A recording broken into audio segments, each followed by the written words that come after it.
बिस्मिल्लाहिर्रहमानिर्रहीम। आज हम आपको हाफिज कुरान लड़की का एक ऐसा वाकया सुनाने वाले हैं जिसे सुनकर आप हैरान रह जाएंगे। जब उसको कब्र में दफन किया जाने लगा तो उसकी कब्र में सांप और बिच्छू ही बिच्छू थे। इस वाकये को मुकम्मल जानने के लिए हमारे साथ रहिएगा।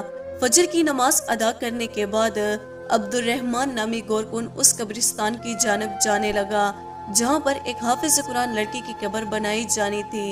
जैसे जैसे वो कब्रिस्तान की जानब आगे बढ़ रहा था, उसे अपने वजूद में एक अजीब सी सनसनी महसूस हुई। ऐसा लग रहा था कि जैसे पैरों पर मन्नो भारी पत्थर रख दिए गए हों। गुज़श्ता रात ही उसे बताया गया था कि हाफिज कुरान लड़की की वफात हो चुकी है, इसलिए सूरज तलू होने से पहले उसकी कब्र को तैयार कर देना ताकि तदफीन के मामलात सरे अंजाम दिए जाए। गोरकुन की उम्र 40 से 45 साल थी। जब उस नौजवान लड़की की मौत की खबर सुनी तो इन्ना लिल्लाहि व इन्ना इलैहि राजिऊन पढ़ने लगा और कहने लगा कि मेरे मालिक, मुझे यकीन है कि ये तेरी बहुत नेक बंदी होगी। मैं खुश नसीब हूँ कि एक नेक मैयत, एक हाफिज कुरान लड़की की कब्र को अपने हाथों से खोदूंगा। बस इस नेकी के बदले मेरे गुनाहों को माफ कर देना जो मैंने जाने अनजाने में किए हों। फजर की नमाज अदा करते ही अब्दुर्रहमान कब्र खोदने के लिए उस जानिब आ चुका था। कब्र खोदने के सारे औजार उसके पास मौजूद थे, मगर जो बात उसे अजीब लग रही थी वो उसके दिल की बेचैनी थी। आज से पहले जब कभी भी वो कब्र खोदने के लिए जाता था तो इस तरह का कुछ भी महसूस नहीं होता। कदम मनु भारी हो चुके थे। कब्रिस्तान में पहुंचकर एक मकाम पर कब्र खोदने के लिए एक जगह देखी गई। उसे जमीन पहले से ज्यादा सख्त महसूस होने लगी। कई मर्तबा उसने औजार मारे लेकिन पत्थर ही पत्थर निकल कर सामने आ रहे थे। गोरकुन यही समझ रहा था कि शायद ये जमीन पथरीली है। दूसरी जानब से कब्र खोदना शुरू करता हूँ, लेकिन जैसे ही दूसरी जानब से कब्र खोदना शुरू की तो उसके सामने ऐसा आया कि गोरकुन पसीना पसीन हो गया। माथे पर पसीना आ चुका था। अपने आस्तीन से माथे पर आया पसीना साफ करने लगा। सोचने लगा कि या इलाही, ये क्या कुदरत है। मैं कुछ भी समझने से कासिर हूँ। सैकड़ों कब्रें आज से पहले खोद चुका हूँ, लेकिन आज से पहले कभी भी इस तरह का मंजर मैंने नहीं देखा। गोरकुन घबराने लगा। घबराहट के मारे दिल की धड़कनें तेज महसूस हो चुकी थी, मगर गहरी सांस लेता रहा और वहीं एक जानब बैठ गया। पसीना साफ करने लगा। इतने में ही उस हाफिज कुरान लड़की का जनाजा कब्रिस्तान में दाखिल होता दिखाई दिया। तारीख का शायद ये पहला जनाजा था जिसमें मर्दों से ज्यादा 5 साल से लेकर 11 साल के बच्चे शरीक थे। सबकी आंखें रो रो कर सुर्ख हो चुकी थी। कलमा शहादत उनकी लबों पर बुलंद हो रहा था। रो रो कर यही कहते थे कि फी अमानिल्लाह, खुदा तुम्हारी मंजिलों को आसान कर दे। उसने की वफात हुई। जो पूरी इलाके के बच्चे जनाजे को कांधा देते हुए कब्रिस्तान की तरफ आ रहे थे। यूं लगता था कि जैसे उन बच्चों का बहुत ही करीबी रिश्तेदार उनसे जुदा हो चुका था। जब लोग पूछने के लिए आगे बढ़े तो ये बात सामने आई कि लड़की हाफिज कुरान थी। उनको कुरान पढ़ाया करती थी। सवाबे दारैन हासिल करने की खातिर ये सब जनाजे में शरीक हुए थे। मैयत तदफीन के कब्रिस्तान में दाखिल हो चुकी थी, जबकि गोरकुन अब्दुर्रहमान हैरत से उंगली मुंह में डाले इतने बड़े जनाजे की तादाद को आता हुआ देख रहा था। उसने बड़ों से ज्यादा बच्चों की इतनी तादाद जनाजे की शिरकत में नहीं देखी थी। वो बच्चे यूं रो रहे थे जैसे उनकी सगी माँ वफात पा चुकी हो। कलमा शहादत जोरों शोर से बुलंद था। जब गोरकुन की नजर कब्र पर गई तो उसको बेहद बेचैनी और घबराहट शुरू होने लगी। जिस तरह से जनाजा लाया जा रहा था ये मालूम होता था कि जैसे ये लड़की बेहद नेक पाक दामन हो, उससे कोई गुनाह कभी सरजद ना हुआ हो, तभी तो लड़की होकर उसके जनाजे में इतने ज्यादा लोगों ने शिरकत की थी। लेकिन जो हालात कब्र के अंदर मौजूद थी, गोरकुन शायद घबरा चुका था और अस्तगफिरुल्लाह का विर्द उसके लबों पर मौजूद था। जब उस लड़की की मैयत को कब्र में उतारा जाने लगा तो अचानक मिट्टी हिलने लगी। यूं महसूस हुआ कि जैसे मिट्टी में कुछ मौजूद हो। वहां मौजूद लोगों ने ये मंजर देखा तो इससे पहले कि सबके रंग उड़ चुके थे, इससे पहले कि वो इस लड़की को कब्र में दफन करते, वहां पर एक बहुत बड़ा काले 2 मुंह वाला सांप जमीन से बाहर निकल रहा था। वो मैयत में अपना डंग गाड़ने जा रहा था, लेकिन अगले ही पल वहां मौजूदा लोगों ने खौफ से चलते हुए मैयत को कब्र से ऊपर की जानब खींच लिया था। सांप उस कब्र में ही घूम रहा था। कब्र से सांप और बिच्छू निकलता देखकर वहां पर खड़े लोगों की चीखें निकल गई। आसपास लोगों में भी ये बात फैल गई। लोग कहने लगे कि ये देखो, कब्र से सांप निकल आया। अस्तगफिरुल्लाह, अरे ये तो हाफिज कुरान थी, इसकी कब्र में सांप कैसे निकल सकता है। ये लड़की तो कई बच्चों और बच्चियों को कुरान पाक पढ़ाती थी, दीनी दर्स दिया करती थी। इससे ऐसी कौन सी कोताही और गुनाह हो गया जो उसकी कब्र से इतना बड़ा काले रंग का सांप और बिच्छू निकल आए। लोग तरह तरह की बातें करने लगे थे। कब्र से दूर हटकर खड़ी हो चुकी थी। कोई भी कब्र के करीब जाने को तैयार नहीं था और न ही उसकी मैयत को उठाकर कोई भी कब्र में दफनाने को तैयार था। गौरकुन से कहा जाने लगा कि तुम एक नई कब्र को तैयार करो। गौरकुन ने लोगों के कहने पर दूसरी कब्र को खोदना शुरू कर दिया, लेकिन दूसरी कब्र खोदते ही वहां भयानक मंजर देखने को मिला। वहां पर भी बहुत ज्यादा सांप और बिच्छू तादाद में मौजूद थे। ये मंजर वहां पर मौजूदा तमाम आदमियों ने देखा, जिनके बच्चे उस हाफिज कुरान लड़की के पास दीनी तालीम हासिल करने जाया करते थे। तो वो लोग एक बहुत बड़े आलम दीन की खिदमत में हाजिर हो गए। आलम दीन अपने ख्वाबगाह यानी अपने हुजरे में आराम फरमा रहे थे। ये वक्त उनके आराम का तो नहीं था, लेकिन अक्सर अपनी तबीयत को बोझल महसूस करते हुए थोड़ी देर के लिए आराम के लिए वक्त निकाल लिया करते थे। अल्लाह के बहुत ही नेक और बरगुज़ीदा बुजुर्ग थे जो आलम दीन थे। उनके गांव में किसी किस्म का कोई भी मसला या कोई भी हादसा पेश आता या किसी किस्म की कोई भी परेशानी होती तो तमाम गांव वाले उनके पास आ जाया करते थे। पूरी पूरी रात ये अल्लाह ताला की इबादत में मसरूफ रहते, पूरा पूरा दिन ये रोजे में गुजारते थे। उनकी नेक नामी पूरे गांव में मशहूर थी। इसलिए वो दोनों आदमी जल्दी से भागते हुए मस्जिद में दाखिल हुए। जब उन्होंने दो आदमियों को मस्जिद में दाखिल होते हुए देखा तो फौरन उठकर बैठ गए और उनको यूं घबराया हुआ देखकर खुद भी परेशान हो गए और पूछने लगे कि क्या माजरा है।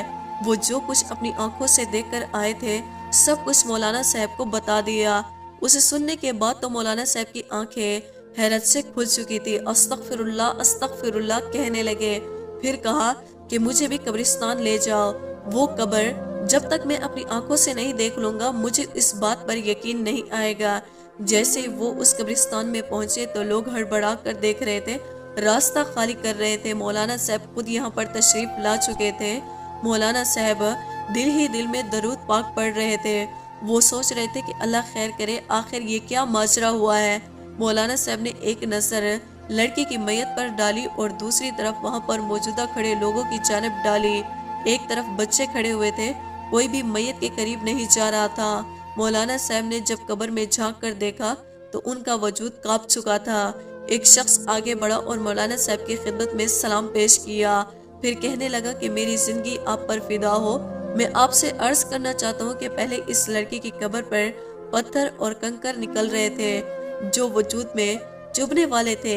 तीसरी मर्तबा जब कब्र खोदी गई तो कब्र में सियाह रंग का बहुत बड़ा सांप निकल आया, जिसे देखकर सभी लोग डर चुके थे।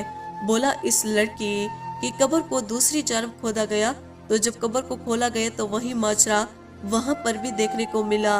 हर कब्र में सांप और बिच्छू निकल रहे थे। मौलाना साहब अपनी आंखें बंद कर पीछे हट चुके थे क्योंकि उस वक्त कब्र में बहुत बड़ा नाग मौजूद था। वो कब्र की दीवारों से यूं मिट्टी हिलती महसूस हो रही थी कि जैसे अंगद बिच्छू दीवार पर रेंग रहे हो और बाहर आने को तड़प रहे हो। मौलाना साहब ने ये मंजर देखकर घबरा गए और आंखों में आंसू आ गए।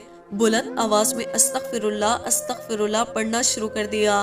वहां पर मौजूदा मौजमा हाफिज कुरान लड़की के तमाम तर मामलात मौलाना साहब को दिए जा रहा था। मैयत यूं ही कब्रिस्तान में पड़ी हुई थी। अगले ही पल मौलाना साहब ने कहा कि इस लड़की की मैयत को मस्जिद में ले जाया जाए। लोग सरगोशियां कर रहे थे, आखिर ये क्या मामला है, ऐसा कौन सा गुनाह था जो ये लड़की किया करती थी। अल्लाह ताला ने उस पर ये अज़ाब नाजिल कर दिया। मैयत को मस्जिद में मुंतकिल कर दिया गया और इसी के साथ साथ एक बहुत बड़ा मजमा भी मस्जिद में आ चुका था। लोग तरह तरह की बातें कर रहे थे। वहां पर मौजूदा जितना भी लोग मौजूद थे हर एक अपनी कहानी सुना रहा था। कोई कहने लगा, अरे हम तो इसे बहुत ही नेक समझते थे, हाफिज कुरान होने के बावजूद लड़कों को अपने घर में तालीम दिया करती थी। यही वजह है कि अल्लाह तबारक व तआला ने इस पर अजाब नाजिल किया। और एक शख्स बोला कि ये लड़की तो नाबालिग लड़कों को तालीम दिया करती थी जिनकी उम्र 5 से 11 साल तक थी, तभी इसके साथ ये हुआ है। जैसे मौलाना साहब मस्जिद में दाखिल हुए तो एकदम से बिल्कुल खामोशी सी छा गई। लोग बाअदब खड़े हो चुके थे। मैयत को किस हकीमा औरत के पास सपुर्द कर दिया गया। वो खास कहा गया कि इस लड़की के पूरे जिस्म की जांच पड़ताल की जाए और देखा जाए कि ऐसा कौन सा गुनाह किया करती थी ये लड़की जो इसके साथ ऐसा हुआ है। बहरहाल लोगों ने ये सोचना शुरू कर दिया कि अब लड़की की मैयत कब्र में दफनाई भी जाएगी या नहीं। जो कुछ उसके साथ हो रहा था ऐसा लगता था कि ये बहुत ही ज्यादा गुनहगार है। तभी तो जमीन ने भी उसको कबूल नहीं किया। मौलाना साहब ने कहा कि खामोश हो जाओ, अल्लाह के हुजूर कौन कितना मकाम रखता है, कौन कितना गुनाहगार है, ये तो वही जात बेहतर जानती है। ये सुनते ही सब लोग खामोश हो चुके थे, लेकिन दिल ही दिल में तो सभी की ये बात घूम रही थी कि आखिर बिच्छू और सांप एक हाफिज कुरान लड़की की कब्र से कैसे निकल सकते हैं। मौलाना साहब ने सब लोगों को बुलाया और कहा कि जितने भी बच्चे इस लड़की के पास कुरान पढ़ने जाया करते थे उन सबको बुलाया जाए और सबके सब कुछ पूछना चाहता हूँ। तभी सब बच्चे मस्जिद में मौजूद थे। मौलाना साहब आगे बढ़े, बच्चों से बड़े ही प्यार से सवाल करने लगे, क्या तुम्हारी उस्तानी तुम पर कभी हाथ उठाया करती थी या सख्त बर्ताव किया करती थी? ये सुनकर बच्चे खामोश हो चुके थे। फिर कहने लगे, ऐसा कुछ भी नहीं है, वो बहुत ही अच्छी उस्तानी थी। हमने तो पहला हुर्फ उनके पास आकर सीखा। उन्होंने कभी भी किसी बच्चे के साथ सख्ती नहीं की और न ही कभी किसी बच्चे को मारा था। सभी बच्चों का रद्द अमल भी यही था। बच्चे भी अपने चेहरे पर मुतमईन दिखाई दे रहे थे। मौलाना साहब ने सवाल किया, उस लड़की के घर में कोई और फर्द मौजूद है? तो आदमी वहां पर आए और बताने लगे, मौलाना साहब इसके घर में तो सिवाय इसके और वहां पर कोई नहीं रहता था और माँ बाप का इंतकाल हो चुका था। वो अकेली रहती थी। न जाने तन्हाई में उसने ऐसा कौन सा गुनाह कर दिया जो अल्लाह पाक ने अजाब की सूरत में उसकी कब्र में सांप और बिच्छू ही बिच्छू कर दिए। मौलाना साहब बेहाल हो चुके थे। एक तो लड़की ऐसी थी कि जिसके किरदार पर एक भी दाग दिखाई नहीं देता था। सभी लोग उसकी इज्जत भी कर रहे थे और उसकी तारीफ करते हुए भी नहीं थकते थे, लेकिन अब उसके मरने के बाद उसकी बुराई कर रहे थे। मौलाना साहब खामोशी से अपने हुजरे में गए और 2 रकात नमाज अदा करने लगे। फिर नमाज अदा करने के बाद दुआ के लिए दोनों हाथ बुलंद किए कि ए मेरे अल्लाह, ए कुल कायनात के मालिक। मौलाना साहब अल्लाह के हुजूर इस कदर रोए कि उनका चेहरा मुबारक आंसू से भीग गया, दाढ़ी भी भीग चुकी थी। फिर सवाल करने लगे कि मेरे मालिक, आज से पहले मैंने तेरी जात को हाजिर नासिर जानकर हर फैसला किया है, आज भी मेरी मदद फरमा। इस लड़की ने कौन सा ऐसा गुनाह कर दिया है, ज़मीर इसको कबूल करने को तैयार नहीं। रो रो कर उनका बुरा हाल हो चुका था। बार बार सोच रहे थे कि क्या मामला है। उसके घर में सिर्फ ये तन्हा रहती थी। सारा दिन लड़कियों और लड़कियों को दीनी तालीम दिया करते थे। मौलाना साहब परेशानी में मुब्तला हो चुके थे। कुछ बच्चियों का तो ये भी कहना था कि हमारी उस्तानी 5 वक्त की नमाज पढ़ती थी, कभी भी वक्त को ज़ाया नहीं करती थी। आखिर इतनी नेक लड़की, उसकी कब्र में सांप और बिच्छू, ये अनोखा सा वाकया था, क्योंकि मौलाना साहब ने अपनी जिंदगी में आज से पहले ऐसा मामला कभी नहीं देखा था।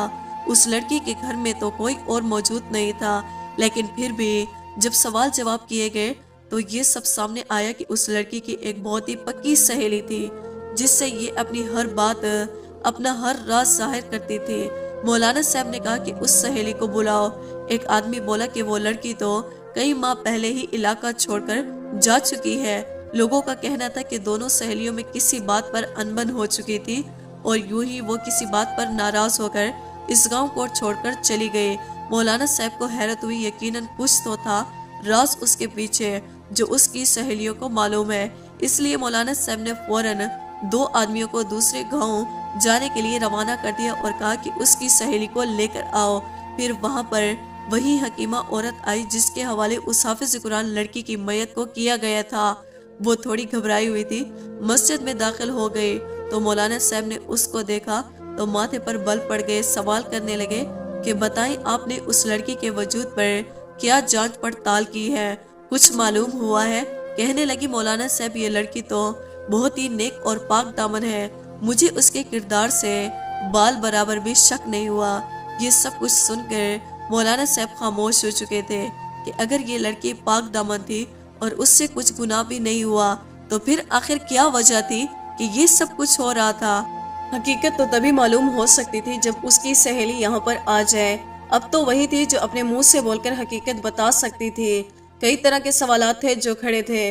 फिर किसी ने ये कहा कि ये लड़की अकेली रहती थी तो यकीनन रात में किसी लड़के को बुलाकर उसके साथ जिना करती होगी, इसीलिए उस पर ये अज़ाब आ रहा है। वहाँ पर मौजूदा हर शख्स उसके किरदार पर शक कर रहा था। यकीनन ये लड़की जिना ही करती होगी। दिन की रोशनी में तो नेक बन जाती थी और रात को गुनाहों में डूब जाती थी। 2 दिन गुजर चुके थे लेकिन अभी तक वो आदमी उस लड़की को यानी उसकी सहेली को नहीं ला पाए थे। अजीब सी कश्मकश का माहौल बना हुआ था। फिर अचानक आवाज आई कि उस लड़की की सहेली मिल चुकी है। मौलाना साहब जो कि अपने बदन में थकावट महसूस कर रहे थे, खामोश होकर एक साइड पर बैठे थे। ये खबर सुनते ही फौरन तेज कदमों से उठकर आगे बढ़े। वो लड़की सामने मौजूद थी, मुकम्मल पर्दे में थी। उसने एक बुर्का पहना हुआ था, वो बहुत कम उम्र लग रही थी। वो लड़की मौलाना साहब को देखकर रोने लगी और कहने लगी, मुझे तो अंदाजा ही नहीं था कि मेरी सहेली के साथ क्या मामला पेश आया है। इन लोगों ने जब मुझे आकर बताया कि मेरी दोस्त सायरा की कब्र पर यह मामला पेश आया है तो मैं तो कांप कर रह गई और फौरन से आपके पास आ गई। मैं तो कभी आपके वहमो गुमान में भी नहीं सोच सकती थी कि मेरी सहेली कभी इस तरह के मसाइल से दो चार हो सकती है। मरने के बाद वो मर्द भी मेरी सहेली पर तबसरा कर रहे हैं जो खुद 10 जगह पर मुंह मारते फिरते हैं। मौलाना साहब ने उस लड़की को देखा तो अगले ही लम्हे उसको कहने लगे, क्या तुम जानती हो ना कि हमने तुम्हें यहाँ पर किस मकसद के लिए बुलाया है? पूरे गांव में उस लड़की की कई तरह की अफवाहें फैल चुकी हैं। लोग कई तरह के सवालात उसकी जात पर कर रहे हैं और कहते हैं कि ये लड़की अपने गुनाहों की बदौलत इस नौबत तक आन पहुंची है। उसकी कब्र में सांप और बिच्छू आ गए हैं। यहाँ तक कि गोरखों ने कई मर्तबा सांप को निकालना भी चाहा, लेकिन कब्र में बैठा हुआ सांप इंतहाई खौफनाक नजरों से उस मैयत को देखे जा रहा है, जैसे वो बाहुक्म खुदा सिर्फ उस लड़की को डसना ही चाहता है। अल्लाह का वास्ता है कि तुम हकीकत बताओ, उस लड़की ने ऐसा कौन सा गुनाह किया है? पहले तो उसकी सहेली रोने लगी, आंखों में आंसू आने लगे, फिर कहने लगी ये कोई गुनाहगार नहीं थी, ना तो जिना करने वाली अमानतदार लड़की थी। हाँ, लेकिन उसने एक गुनाह जरूर किया था, बहुत बड़ा गुनाह, जिसकी वजह से मैं उससे दूर हो चुकी थी और उससे सारे रिश्ते नाते तोड़ लिए थे, क्योंकि मैं जानती थी कि अगर मैं यहाँ पर रहूंगी तो एक मर्तबा फिर से मुझे उससे राब्ता जरूर करना पड़ेगा। इस जैसी लड़की से मेरा राब्ता रखना मेरे लिए आसान नहीं था, क्योंकि मुझे मेरे माँ बाप मेरी जान से भी ज्यादा अजीज थे। मौलाना साहब उसकी बातों को सुन रहे थे। फिर उस लड़की से पूछना शुरू किया कि तुम बताना शुरू करो, आखिर उस लड़की ने कि जिसके बदौलत आज उसके साथ ये सब कुछ हो रहा है, उसने ऐसा क्या किया? वो लड़की कुछ देर तो खामोश रही, फिर कहने लगी, मौलाना साहब मैं उस लड़की की पड़ोस में रहती थी, हम दोनों एक साथ कुरान मजीद हिफ्ज किया करते थे, मगर क्योंकि उसके वालिद पहले ही वफात पा चुके थे इसलिए पूरे घर की जिम्मेदारी उस पर थी। फिर घर के खराब हालात की वजह से उसने बच्चों को कुरान मजीद पढ़ाना शुरू कर दिया और एक हदिया मुकर्रर किया। जो बच्चे भी उसके पास कुरान पढ़ने के लिए आते हैं मखसूस हदिया दिया करते थे। अमीर ताजरों के बच्चे वालिदैन तो सालाना गंदम उनके घर में रखवा दिया करते थे। यूं इन दोनों माँ बेटी का गुजरो बसर अच्छे तरीके से हो रहा था। लेकिन जैसे जैसे उम्र गुजरने लगी उस हाफिज कुरान लड़की की वालदा को दौरे पड़ने लगे। वो शदीद बीमार रहने लगी। बीमारी और बुखार का असर उनके दिमाग पर ऐसा हुआ कि वो पागल हो गए और उनको कुछ भी याद नहीं रहता था। बच्चों की तरह हरकतें करती थी। पहल तो मेरी ये सहेली अपने माँ के लिए बहुत रोया करती थी, उनका बहुत ख्याल भी रखा करती थी, लेकिन आहिस्ता आहिस्ता वो अपनी माँ से बदजन होना शुरू हो गई। माँ के बुलाने पर भी उसके पास नहीं जाती थी। उसकी माँ रफ़ाई हाजत के लिए अपनी बेटी को बुलाया करती तो वो कहानी बना देती और बहाना बना देती। उनकी कोई बात नहीं सुनती थी, बल्कि कहती कि मैं फलां काम कर रही हूँ और बाद में आ जाऊंगी। माँ यूं ही बिस्तर पर पाखाना पेशाब करती रही और वो खराब हो जाता। कई दिन वो अपनी माँ का बिस्तर भी तब्दील नहीं करती थी। उनका दिल करता तो वो अपनी माँ को खाना खिला देती, वरना वो भूखी प्यासी बैठी रहती और वो खुद बच्चों को दर्स देने में मसरूफ रहती। जैसे जैसे मौलाना साहब उसकी मुंह से ये सब कुछ सुन रहे थे, उनके माथे पर मजीद बल पड़े जा रहे थे। इसी वजह से उनका चेहरा सुर्ख हो चुका था। कहने लगे ये लड़की सभी लोगों के साथ तो बहुत अच्छी थी, नेक काम करती थी, 5 वक्त की नमाज भी अदा करती थी। हर नमाज के बाद अपनी माँ के लिए दुआ करने लगी, या अल्लाह उसे अपने पास बुला ले। अल्लाह पाक, मैं अपनी माँ की खिदमत करके थक चुकी हूँ, ये वफात पा जाएगी तो अच्छा है, मुझे ठीक से इबादत भी करने नहीं देती, बच्चों को पढ़ाने का भी टाइम नहीं देती, ये बच्चों को पढ़ाने में रुकावट हायल करती है, जिसकी वजह से बार बार मुझे गुस्ल करना पड़ता है। एक रोज मैं वहीं पर मौजूद थी जब उसकी माँ उससे पानी मांग रही थी। वो बेचारी बार बार उसे पानी के लिए बुला रही थी, लेकिन उसने एक ना सुनी। मैंने खुद जाकर उन्हें पानी पिलाया। उसकी माँ मेरे सामने रोने लगी, उसकी आंखों में आंसू थे। वो रोते हुए मुझे अपनी बेटी की शिकायत करने लगी। लेकिन जब मेरी सहेली ने सुना तो वो वहां पर आई और अपनी माँ को एक जोरदार तमाचा दे मारा और गाली देने लगी। कहने लगी कि तुम्हारी खातिर मैंने अपनी जिंदगी बर्बाद कर दी है, मैंने तुम्हारे लिए क्या कुछ नहीं किया, सारी कमाई तुम्हारे इलाज पर लगा दी, फिर भी तुम मुझे बातें सुना रही हो, लोगों के सामने मुझे बदनाम कर रही हो। इतना सुना था कि मुझसे बर्दाश्त ना हुआ, मैंने भी अपनी सहेली के मुंह पर थप्पड़ दे मारा और वहां से चली गई। इसके बाद मैंने कभी भी उसके पास वापस ना आए। मैं अपनी सहेली की माँ को अपने साथ ले जाना चाहती थी, लेकिन उसने अपनी माँ को भी मेरे साथ जाने नहीं दिया। फिर मेरे वालिद भी एक बहुत बड़े ताजर थे, मैं उनके साथ दूसरे गांव में आकर रहने लगी। मेरे जाने के बाद उसकी वालदा का इंतकाल हो गया और वक्त गुजरता रहा। आज उसकी वालदा का इंतकाल को ठीक 2 हफ्ते गुजर चुके हैं और आज ये लड़की भी वफात पा गई। लोगों को पता चल गया कि ये लड़की अपनी माँ के हक में बेहतर नहीं थी, माँ को गाली गलौज किया करती थी, अल्लाह ताला के तो सभी हकूक पूरे करती थी, लेकिन जब माँ का मामला आया तो उसकी नाफरमान बन गई, हकूकुल इबाद पूरे ना कर सकी। माँ के साथ उसका रवैया बहुत ही बुरा था। कुरान पाक में हमारा रब फरमाता है कि अपने वालिदैन के सामने सर झुकाकर कभी उफ तक ना करो, क्योंकि ये बदबख्त लड़की भूल चुकी थी उसने कितना बड़ा गुनाह सरजद कर दिया है। वहाँ पर मौजूदा सभी लोग रोने लगे, उनकी आंखों में आंसू आ चुके थे। जाने अनजाने में सही सब लोगों ने अपने वालिदैन से माफ़ी मांगी और अपने बुरे रवैये का सबको बहुत ही पछतावा था। सब लोग रोते रहे, अल्लाह ताला से माफ़ी तलाफ़ी करते रहे, उस लड़की के लिए अस्तगफार का विर्द करने लगे, क्योंकि माँ की नाफरमानी का अंजाम उन लोगों ने अपनी आंखों से देख लिया था। फिर उस लड़की को जब कब्र में उतारा जाने लगा तो अभी भी एक वो जानिब सांप वहाँ पर मौजूद था, वो अनगिनत बिच्छू भी बहलाए थे वहाँ पर मौजूद थे। मौलाना साहब कहने लगे अब इसका और अल्लाह ताला का मामला है, इसको कब्र में इसी तरह दफन कर दिया जाए। अब वो सांप उस हाफिज़ कुरान लड़की के साथ ही दफन हो चुका था। अस्तगफिरुल्लाह। दोस्तों, एक बात याद रखना, मामला जितना भी संगीन हो जाए, कभी भी माँ की शान में गुस्ताखी ना करना। माँ बाप का नाफरमान दुनिया में भी खुश नहीं रहता और ना ही आखिरत में इबरत का निशान बन जाता है। माँ बाप का नाफरमान हमेशा ज़लील ख्वारी होता है, ना ही उसको कब्र बर्दाश्त करती है, ना ही जहन्नम की आग बर्दाश्त करती है, और उसकी औलाद भी उसकी कभी भी फरमाबरदार नहीं बन सकती। अल्लाह ताला से दुआ है कि हमें अपने माँ बाप की फरमाबरदार बनाए और उनकी खिदमत करने की तौफीक अता फरमाए। अगर हमसे कभी भी गलती या कोताही हो जाए तो अल्लाह पाक हमारी गलतियों कोताहियों को अपनी शान के मुताबिक माफ़ फरमाए। आमीन। दोस्तों, उम्मीद करते हैं हमारी आज की वीडियो आपको पसंद आई होगी। वीडियो को लाइक और सब्सक्राइब करना ना भूलिएगा।